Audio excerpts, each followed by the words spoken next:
Poland र जर्मनीमा मात्रै 10 लाख बढी नेपाली कामदारको माग, तर ती दूतावासहरूले माग प्रमाणीकरण नगरिदिँदा कामदार पठाउन नसकिएको श्रम मन्त्रालयको गुनासो।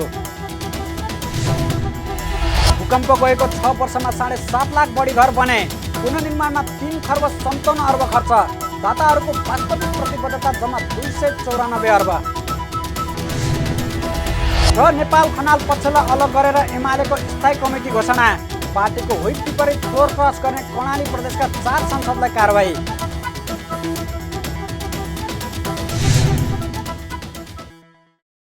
हामी छौं पल पल तपाईसँग, हिमाल पहाड तराईसँग, साथ छ हाम्रो बढ्ने कदमलाई, सलाम छ ती पोरखी हातहरूलाई, जिन्दगी सजाइदिन्छौँ हामी, हर सासको साथी बन्छौँ हामी, सुरक्षा अनि समृद्धि प्राण छ हाम्रो, हर आफू पनि बचौं, अरूलाई पनि बचाऊ। आजै नेपाल लाइफमा जीवन बिमा गरौँ। हामी हौ नेपाल लाइफ, किनकि जीवन अमूल्य छ।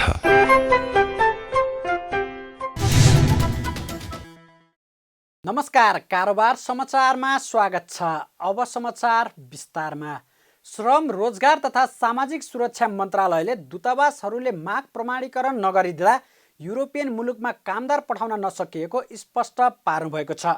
शुक्रबार सिंहदरबारमा बसेको प्रतिनिधि सभा अन्तर्गतको उद्योग तथा वाणिज्य र श्रम तथा उपभोक्ता हित समितिको बैठकमा मन्त्रालयका सचिव सूर्य प्रसाद गौतमले माग प्रमाणीकरण गर्ने अधिकार सम्बन्धित मुलुकमा रहेका दूतावासहरूलाई भएको र उनीहरूले समयमै माग प्रमाणीकरण नगरिदिँदा समस्या भएको बताउनु भएको हो। मन्त्रालयका सचिव गौतमले युरोपेली मुलुक पोल्यान्ड र जर्मनीमा मात्रै 10 लाखभन्दा बढी जनशक्तिको माग आउने सम्भावना रहेको, तर दूतावासहरूले माग प्रमाणीकरण नगरिदिँदा कामदार पठाउन नसकिएको स्पष्ट पार्नुभयो। खाडी मुलुकका लागि समेत करिब 2300 फाइल प्रमाणीकरण नभएर रोकिएको उहाँको भनाइ छ। वैदेशिक रोजगार ऐनले 5000 भन्दा बढी कामदार भएको ठाउँमा श्रम सहचारीको व्यवस्था गरी माग प्रमाणीकरण गर्न सकिने व्यवस्था गरेको छ, तर दूतावासहरूले गर्नुपर्ने ठाउँमा प्रमाणीकरण नगरिदिएको सचिव गौतमको गुनासो छ। उहाँले समितिले परराष्ट्र मन्त्रालयसँग छलफल गरी आवश्यक निर्देशन दिनुपर्ने समेत बताउनुभयो। खाडी मुलुकहरूको हकमा भने मन्त्रालयले छिटो प्रमाणीकरण गर्न श्रम सहचारीलाई निर्देशन दिइसकेको उहाँले जानकारी दिनुभयो। श्रमसँग जोडिएको विषय यो श्रमको हो भन्ने, तर माग प्रमाणीकरण होलसेल अथोरिटी गर्ने चाहिँ नि होलसेल अथोरिटी दूतावासलाई छ।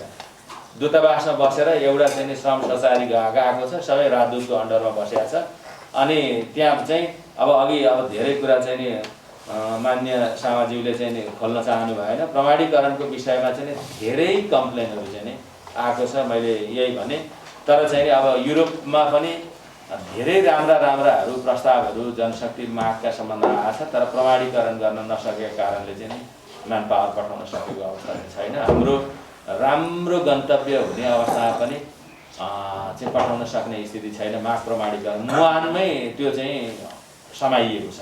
त्यो भएर मैले चाहिँ परराष्ट्र मन्त्रालयलाई एकचोटि यो प्रमाणीकरण कति दिनभित्र गर्नुहुन्छ, यति दिनभित्र गरिसक्नु, फाइल पेश भएको यति दिनभित्र माग प्रमाणीकरण भइसक्नुपर्छ भन्ने हिसाबले पनि निर्देशन जानुपर्छ कि भन्ने चाहिँ लाग्छ मलाई चाहिँ।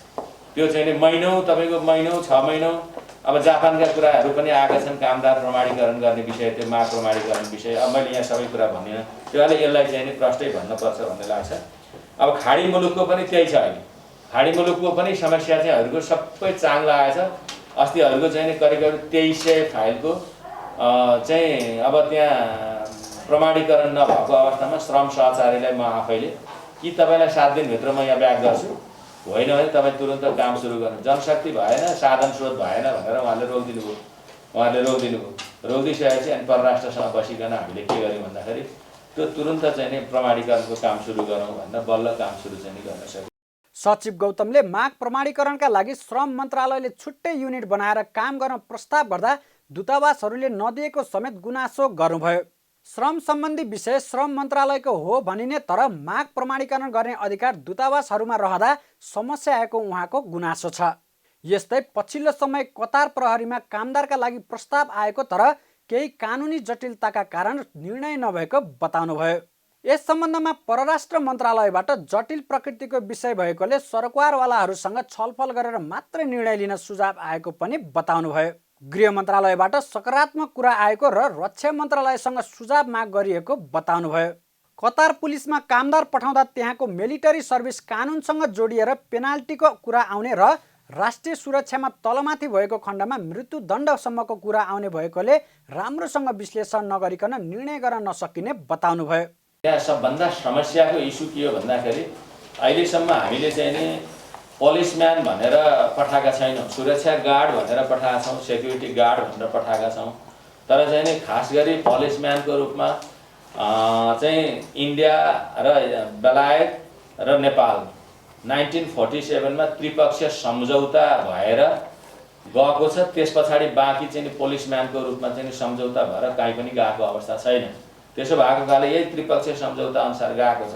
हामीले चाहिँ त्यो मिटिङ गऱ्यौँ। मिटिङ गरिसकेपछि 77-10-20 गते मिटिङ गरिसकेपछि यो चाहिँ सबै मन्त्रालयको लिखित राय पनि लिनुपर्छ, यो अलिक जटिल विषय बन्न सक्छ भोलि भन्ने हिसाबले हामीले लेबर ल आकर्षित हुने हो भने हामीलाई टाउको दुखाइ छैन।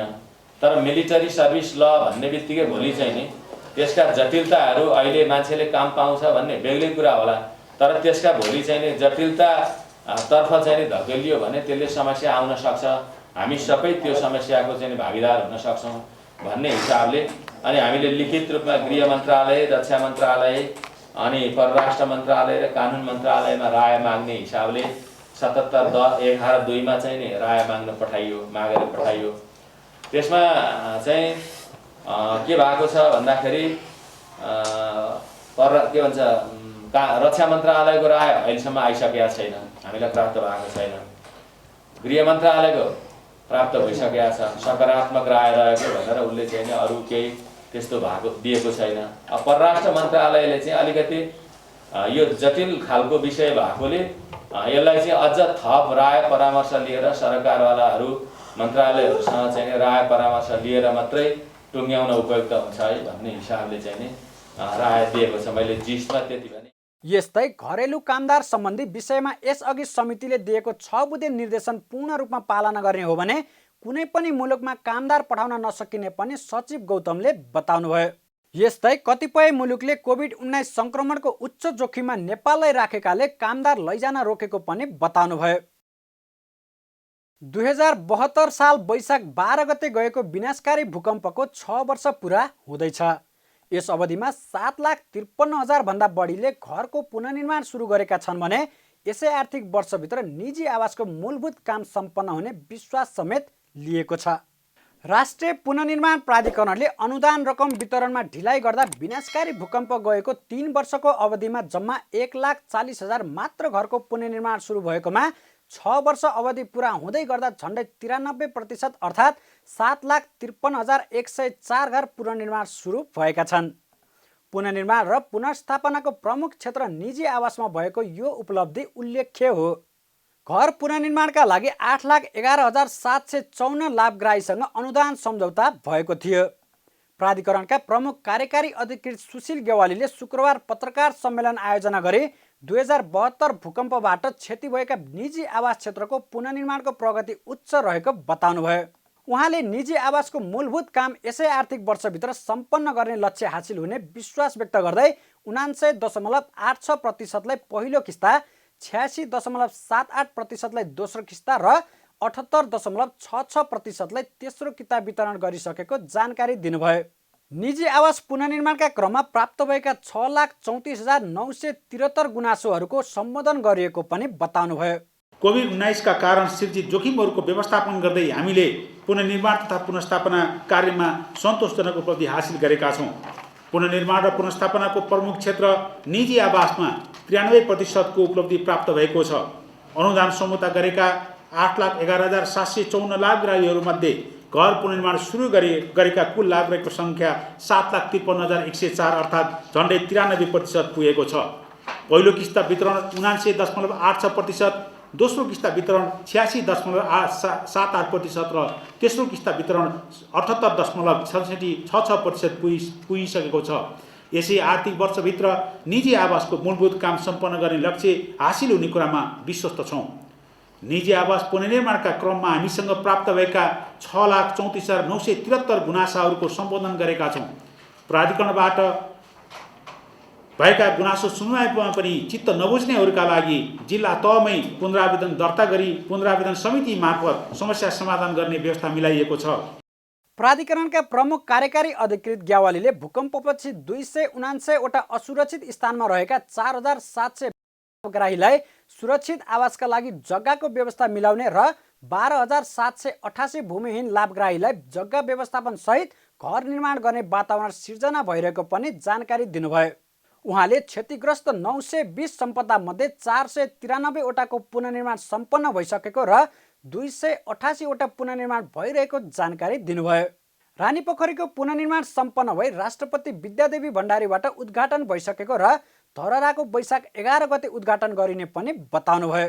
भूकम्पपछि 279 वटा असुरक्षित स्थानमा रहेका 4,720 लाभग्राहीलाई सुरक्षित आवासका लागि जग्गा व्यवस्था मिलाइएको छ भने 12,788 भूमिहीन लाभग्राहीलाई जग्गा व्यवस्थासहित घर निर्माण गर्ने वातावरण सिर्जना गरिएको छ। क्षतिग्रस्त 920 सम्पदा मध्ये 453 वटाको पुनर्निर्माण सम्पन्न गरेका छौँ भने 288 वटा पुनर्निर्माण भइरहेका छन्। रानीपोखरी पुनर्निर्माण सम्पन्न भई सम्माननीय राष्ट्रपति विद्यादेवी भण्डारीज्यूबाट उद्घाटन भइसकेको छ। धरहराको वैशाख 11 गते 11 बजे सम्माननीय प्रधानमन्त्री केपी शर्मा ओलीले उद्घाटन गर्दै हुनुहुन्छ। प्राधिकरणका प्रमुख कार्यकारी अधिकृत ग्यावालीले भूकम्पबाट क्षतिग्रस्त कुल 7,553 विद्यालयमध्ये 83% पुनर्निर्माण सम्पन्न भएको र 17% पुनर्निर्माण भइरहेको पनि जानकारी दिनुभयो। पुनर्निर्माण प्राधिकरण गठन भएको सवा 5 वर्ष भइसकेको छ। लकडाउनका कारण कार्य सम्पादनमा अवरोध उत्पन्न भएको भन्दै 2078 पौषसम्म समय थप भएको छ। थपिएको 1 वर्षमध्ये 2078 असार मसान्तसम्मको अवधिमा प्राधिकरणले नियमित काम गर्नेछ। त्यसपछि 2078 साउन 1 गतेदेखि 2078 पुस 10 गतेसम्म रानीपोखरी, धरहरा, सिंहदरबारको पश्चिम खण्ड र नारायणहिटी सङ्ग्रहालयभित्रको रणोद्दीपको दरबार पुनर्निर्माण बाहेक सबै योजना तथा कार्यक्रमहरू सम्बन्धित मन्त्रालय वा निकायमा हस्तान्तरण गर्ने कार्ययोजना तयार भइसकेको छ। भूकम्पबाट क्षतिग्रस्त भएको संरचनाको पुनर्निर्माणका लागि दाताहरूले प्रतिबद्धता जनाएको सहयोग लिन सरकार असफल भएको छ। सरकारले भूकम्प गएको 1 महिनामा नै सम्मेलन गरेर दाताहरूसँग 4 खर्ब 10 अर्ब रुपियाँभन्दा बढीको सहयोगको प्रतिबद्धता लिएकोमा प्रतिबद्धता बमोजिम सहयोग लिन नसकेको हो। 6 वर्षको अवधिमा वास्तविक प्रतिबद्धता रकम जम्मा 294 अर्ब रुपियाँ मात्र रहेको छ। सम्झौता भएको सबै रकम पनि राष्ट्रिय बजेट प्रणालीमा आएको छैन। सरकारले गरेको सम्मेलनमा दक्षिण छिमेकी भारतले 1 खर्ब रुपियाँ सहयोग गर्ने प्रतिबद्धता जनाएको थियो। तर भारतीय एक्जिम बैंकतर्फको 49 अर्ब रुपियाँ पनि नेपाल सरकारतर्फ स्रोतान्तर भएको छ। प्रतिबद्धता व्यक्त भएको 410 अर्ब रुपियाँ मध्ये 67 अर्ब राहत तथा उद्धार एवं अन्य कार्यक्रममा खर्च भएको छ। वास्तविक प्रतिबद्धता रकम मध्ये 243 अर्ब रुपियाँका लागि भने सम्झौता भई स्रोत सुनिश्चितता भएको छ। यसका अलावा गैर सरकारी संस्थाहरूसँग करिब 90 अर्ब रुपियाँ परिचालनका लागि सम्झौता भई करिब 72 अर्ब रुपियाँ परिचालन भएको छ। पुनर्निर्माणमा दात्री निकायबाट प्रतिबद्धता भएको रकम 100% परिचालन हुने सुनिश्चितता भएको राष्ट्रिय पुनर्निर्माण प्राधिकरणको भनाइ छ। पुनर्निर्माणमा हामीलाई हाम्रा छिमेकी तथा मित्र राष्ट्रहरूबाट ठुलो मद्दत मिलेको छ।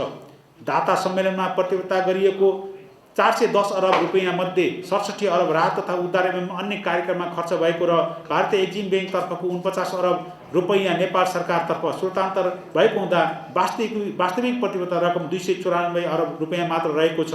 यसमध्ये 243 अर्ब रुपियाँका लागि सम्झौता भई स्रोत सुनिश्चितता भएको छ। यसका अलावा गैर सरकारी संस्थाहरूसँग करिब 90 अर्ब रुपियाँ परिचालनका लागि सम्झौता भई करिब 72 अर्ब रुपियाँ परिचालन भएको छ। यसरी हेर्दा नेपालको पुनर्निर्माणमा दात्री निकायबाट प्रतिबद्धता भएको 100% रकम परिचालन हुने सुनिश्चित भएको छ। सम्पूर्ण दात्री निकाय तथा मित्र राष्ट्रहरूले नेपालको पुनर्निर्माणबाट भएको प्रगतिप्रति खुसी व्यक्त गरेका छन्, जुन हाम्रो लागि गौरवको विषय हो। पुनर्निर्माणका लागि स्वीकृत पञ्चवर्षीय पुनर्निर्माण तथा पुनर्स्थापना योजना अनुसार परिमार्जित कुल बजेट आवश्यकता 4 खर्ब 88 अर्ब रुपियाँ हो। यसमध्ये हालसम्म नेपाल सरकार एवं दात्री निकायहरूको समेत गरी 2077 चैत्र मसान्तसम्म कुल 3 खर्ब 57 अर्ब रुपियाँ खर्च भइसकेको छ। 2072 सालको भूकम्पबाट क्षतिग्रस्त स्वयम्भू महाचैत्य परिसरमा रहेको कर्मराज महाविहार गुम्बाको पुनर्निर्माण सम्पन्न भएको छ। काठमाडौँ महानगरपालिका वडा नम्बर 15 का अध्यक्ष एवं स्वयम्भू पुनर्निर्माण समितिका अध्यक्ष ईश्वरमान डङ्गोलले शुक्रबार पत्रकार सम्मेलन आयोजना गरी विश्व सम्पदा सूचीमा सूचीकृत स्वयम्भू महाचैत्य परिसरमा रहेको कर्मराज महाविहार गुम्बा र स्वयम्भूको पुजारी बौद्धाचार्य परिवारका 17वटा घरहरूको पुनर्निर्माण सम्पन्न भएको जानकारी दिनुभयो। यस कार्यको लागि कर्मराज महाविहार गुम्बाका 17औं अवतारी गुरु कर्मपा थिन्ले थाय दोर्जेले आर्थिक भार बेहोर्नु भएको थियो।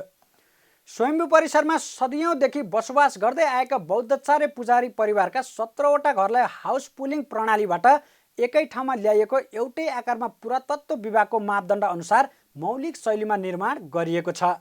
यो कार्यमा स्वयम्भू परिसरमा सयौंदेखि बसोबास गर्दै आउनुभएका बुद्धाचार्य पुजारी परिवारका 17वटा घरलाई हाउस पुलिङ प्रणालीबाट एकै ठाउँमा ल्याई एउटै आकार पुरातत्व विभागको मापदण्ड अनुसार मौलिक शैलीमा निर्माण गरेको हो। हाउस पुलिङ प्रणालीबाट निर्माण सम्पन्न भएको काठमाडौँको पहिलो योजना पनि यही नै हो। आउँदो वैशाख 13 गते सम्पन्न हुने आउँदो वैशाख 13 गते दिनको 3 बजे तपाईहरुलाई यहाँबाटै मैले चाहिँ जानकारी गरे एउटा चाहिँ टिपोट गर्नु होला। 3 बजे हाम्रो यो चाहिँ उद्घाटन हुनेछ। 13 गते सम्पन्न हुने समुद्घाटन एवं हस्तान्तरण समारोहमा पुनर्निर्माण समितिबाट महाविहार एवं घरधनी परिवारलाई घरहरू हस्तान्तरण गर्नु साथै यस कार्यमा सहयोग गर्नुहुने विभिन्न महानुभावहरूलाई सम्मान पत्र प्रदान गर्ने कार्यक्रम रहेको छ। पुनर्निर्माण भएको महाविहार गुम्बा र घरहरू वैशाख 13 गते सोमबारका दिन सम्बन्धित महाविहार र घरधनीहरूलाई हस्तान्तरण हुने अध्यक्ष डङ्गोलले बताउनुभयो। विक्रम सम्वत 2075 पुस 30 गते गृहमन्त्री रामबहादुर थापाबाट आरम्भ भएको पुनर्निर्माण करिब 2 वर्षको अवधिमा सम्पन्न भएको पनि उहाँले बताउनुभयो। परराष्ट्र मन्त्री प्रदीप कुमार ग्यावालीले कोभिड-19 का कारण चलचित्र क्षेत्रले भोगिरहेको समस्याबारे सरकार जानकार रहेको बताउनु भएको छ। शुक्रबार काठमाडौँमा नेपाल अफ्रिका फिल्म्स फेस्टिभल 2021 को उद्घाटन गर्दै परराष्ट्र मन्त्री ग्यावालीले कोभिड-19 को कारण नेपाली चलचित्र क्षेत्रमा परेको प्रभावको बारेमा सरकारलाई जानकारी रहेको र यस क्षेत्रलाई पुनर्बहाली गर्न सरकारले विभिन्न ढङ्गले प्रयासहरू पनि गरिरहेको बताउनुभयो। सरकारले नेपाली चलचित्रहरूको अन्तर्राष्ट्रियकरण गर्न विदेशमा नेपाल फिल्म फेस्टिभल आयोजना गर्ने विषयमा छलफल गर्ने बताउनुभयो। हजारौं जो फिल्म उद्योगमाथि आश्रित हुनुहुन्छ उहाँहरूलाई परेका कठिनाइहरूको बारेमा सरकारलाई जानकारी छ। त्यसको निम्ति विभिन्न ढङ्गले हामीले प्रयासहरू पनि गरिरहेका छौँ। आकाशीले अर्को एउटा महत्त्वपूर्ण सन्दर्भ उठाउनु भएको छ। नेपाली फिल्महरूको अन्तर्राष्ट्रियकरण गर्ने, नेपाली फिल्महरूलाई अन्तर्राष्ट्रिय क्षेत्रहरूमा मञ्चहरूमा फेस्टिभलको माध्यमबाट प्रदर्शित गर्ने। म संचार मन्त्रीजीसँग बसेर यस विषयमा कसरी अगाडि बढाउन सकिन्छ, अब अहिलेसम्मका हाम्रा परिभाषित कामहरूमा राजदूतावासहरूले आफै फिल्म फेस्टिभलहरू आयोजना गर्न सक्ने गरी उनीहरूसँग साधन स्रोत र त्यो खालको एक्सपर्टिज पनि छैन। तर यो आवश्यक विषय हो भन्ने बारेमा हामीलाई जानकारी छ, किनभने नेपालको संस्कृतिलाई चिनाउनु उनीहरूको एउटा महत्त्वपूर्ण दायित्व हो। त्यस सन्दर्भमा फिल्म फेस्टिभलहरू, नेपाली फिल्म फेस्टिभलहरू कसरी आयोजना गर्न सकिन्छ अन्तर्राष्ट्रिय रूपमा र नेपाली संस्कृतिलाई अन्तर्राष्ट्रिय रूपमा कसरी चिनाउन सकिन्छ, हाम्रा नेपाली कलाकारहरूलाई एक्सपोजर अन्तर्राष्ट्रिय रूपमा हाम्रा फिल्महरू मार्फत कसरी दिलाउन सकिन्छ भन्ने बारेमा हामी छलफल गर्नेछौँ। शुक्रबारदेखि काठमाडौँ स्थित राष्ट्रिय नाचघरमा नेपाल अफ्रिका फिल्म फेस्टिभल सुरु भएको हो। फेस्टिभल वैशाख 12 गतेसम्म चल्नेछ। नेपाल अफ्रिका फिल्म फेस्टिभलकी निर्देशक मन्जु मिश्रले 54वटा अफ्रिकी देशहरूको प्रतिनिधित्व फिल्म फेस्टिभल मार्फत गर्न खोजिएको बताउनुभयो। फिल्म फेस्टिभलमा नेपाली फिल्महरू पनि प्रदर्शन गरिने उहाँले बताउनुभयो। नेपाल र अफ्रिका बीचको दूरी घटाउँदै अफ्रिकीहरूको जीवनस्तर, सामाजिक परिवेश, संस्कृति र रहनसहन बुझ्नका लागि यस फिल्म फेस्टिभलले सहयोग गर्ने पनि बताउनुभयो।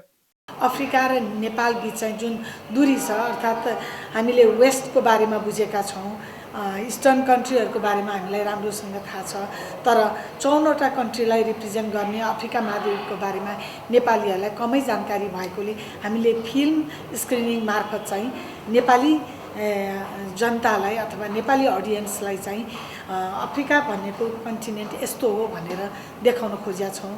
र अर्को कुरा, अफ्रिकाको जीवनस्तर, त्यहाँ महिलाहरूले भोग्ने पीडा, डोमेस्टिक भाइलेन्स भयो र त्यहाँको नेचुरल ब्युटी, धेरै हदसम्म नेपालको नेचुरल ब्युटी र नेपालमा महिलाहरूले भोग्ने गरेको डोमेस्टिक भाइलेन्ससँग पनि मिल्दोजुल्दो भएकोले संयुक्त रूपमा पनि हामीले आवाज उठाउन सक्छौँ। त्यसै कारण हामीले अफ्रिका फिल्म फेस्टिभल पनि आयोजना गर्ने गरेका। चलचित्र निर्माता सङ्घका अध्यक्ष आकाश अधिकारीले नेपाल अफ्रिका फिल्म फेस्टिभलले नेपाल र अफ्रिका बीचको रहनसहन, भाषा, सभ्यतालाई नजिक बनाउने बताउनुभयो। दुई देश बीचको मित्रतालाई अघि बढाउन मद्दत पुग्ने पनि बताउनुभयो। नेकपा एमाले कर्णाली प्रदेशमा पार्टीको व्हिप विपरीत फ्लोर क्रस गर्ने 4 जना प्रदेश सभा सदस्यलाई पार्टीको साधारण सदस्य समेत नरहने गरी कारवाही गरेको छ। शुक्रबार नेकपा एमालेको महाधिवेशन आयोजक कमिटीको बैठकले कर्णाली प्रदेशमा पार्टीको व्हिप विपरीत फ्लोर क्रस गरेर मुख्यमन्त्री महेन्द्रबहादुर शाही नेतृत्वको सरकारको पक्षमा मतदान गर्ने 4 जना प्रदेश सभा सदस्यलाई पार्टीको साधारण सदस्य समेत नरहने गरी कारवाही गरेको छ। कारवाहीमा पर्नेमा प्रकाश ज्वाला, अमरबहादुर थापा, कुर्मराज शाही र नन्दसिंह बुढा रहनुभएको छ। उहाँहरू प्रदेश सभा सदस्य समेत नरहेको जानकारी प्रदेश सभा संसदीय सचिवालयलाई गराउने निर्णय गरेको प्रवक्ता प्रदीप कुमार ग्यावालीले बताउनुभयो। कर्णाली प्रदेश सभाको 1 र सङ्घीय संसदको 27 जना सांसदहरूलाई सोधिएको स्पष्टीकरणको अधिकांशको जवाफ आएको भन्दै त्यसको थप अध्ययन गरेर आवश्यक निर्णय गर्ने अख्तियारी स्थायी कमिटी बैठकलाई दिएको पनि प्रवक्ता ग्यावालीले बताउनुभयो। वैशाख 3 गते कर्णाली प्रदेशमा भएको मतदानमा पार्टीको निर्देशनलाई अवज्ञा गरेर, व्हिप उल्लङ्घन गरेर फ्लोर क्रस गर्ने प्रकाश ज्वाला,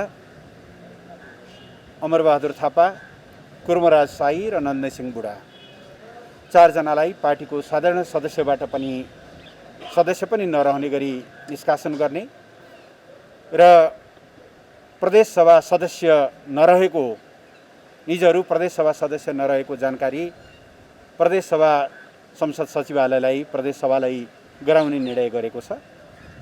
बाँकी त्यहाँका 1 जना प्रदेश सभा सदस्य र अस्ति स्पष्टीकरण सोधिएका 27 जना प्रतिनिधि सभा सदस्यहरूको हकमा अधिकांशको स्पष्टीकरण पत्र प्राप्त भएको छ। त्यसको थप अध्ययन गरेर यसबारेमा आवश्यक निर्णय गर्ने अख्तियारी केन्द्रीय कमिटीले, आयोजक कमिटीले स्थायी कमिटीलाई दिएको छ। बैठकले पार्टीको स्थायी कमिटी पनि गठन गरेको छ। साबिक नेकपामा स्थायी कमिटी सदस्यको रूपमा रहेका 19 जना सदस्यहरूलाई स्थायी कमिटी सदस्य बनाउने निर्णय गरेको छ। बैठकले समसामयिक राजनीतिक विषयको सन्दर्भमा 11 बुँदे प्रस्ताव पारित गरेको पनि प्रवक्ता ग्यावालीले जानकारी दिनुभयो। समानान्तर गतिविधि गर्नेहरूलाई समानान्तर गतिविधि रोक्न तथा पार्टीको मूल प्रवाहमा फर्किन आह्वान गरेको छ। जनप्रतिनिधिलाई पनि विगतको भूमिकाको आत्मसमीक्षा गर्दै पार्टीमा फर्किन आह्वान गर्दै पार्टीमा बिना पूर्वाग्रह स्वागत गर्ने, सम्मानपूर्ण व्यवहार र उचित जिम्मेवारी दिने पनि निर्णय गरेको छ। भुलवश समानान्तर कमिटीमा बसेका साथीहरूलाई त्यसबाट अलग हुन आग्रह गरिएको छ। जनप्रतिनिधिहरूलाई आफूलाई उम्मेदवारी दिने पार्टी र आफूलाई मत दिने जनताको भावनाको सम्मान गर्न भनिएको छ र विगतका आफ्ना क्रियाकलाप र भूमिकाको आत्मसमीक्षा गरेर मूल प्रवाहमा फर्किने कमरेडरलाई पार्टीमा बिना पूर्वाग्रह हार्दिक स्वागत, सम्मानपूर्ण व्यवहार र उचित जिम्मेवारी दिइने कुरा पनि यो प्रस्तावमा उल्लेख गरिएको छ। बैठकले निकट भविष्यमा हुने उपनिर्वाचनको तयारीमा सम्पूर्ण रूपले तयार हुन पार्टीका सबै कमिटीलाई आह्वान गरेको छ। बैठकले महाधिवेशन आयोजक कमिटीका सदस्यहरूको जिम्मेवारी बाँडफाँड समेत गरेको छ। महाधिवेशन आयोजक कमिटीका सदस्यहरूलाई भूगोल विभाग र जनसङ्गठनको विभिन्न जिम्मेवारी दिएको हो। कारोबार समाचारमा अब सुन चाँदी र विदेशी विनिमय दर सम्बन्धी जानकारी।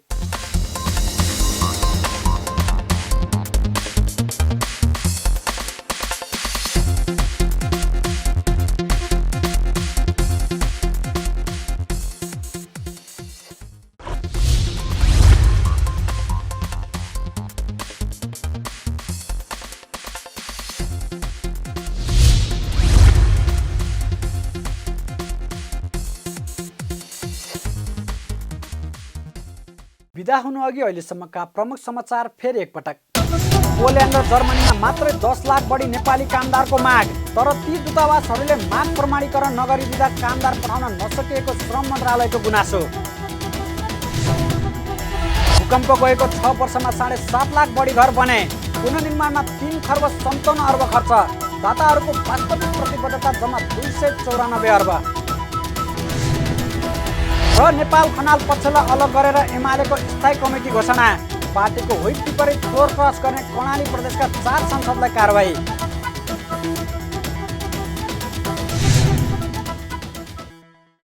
कारोबार समाचार सकियो। हामीलाई बिदा दिनुहोस्। नमस्कार।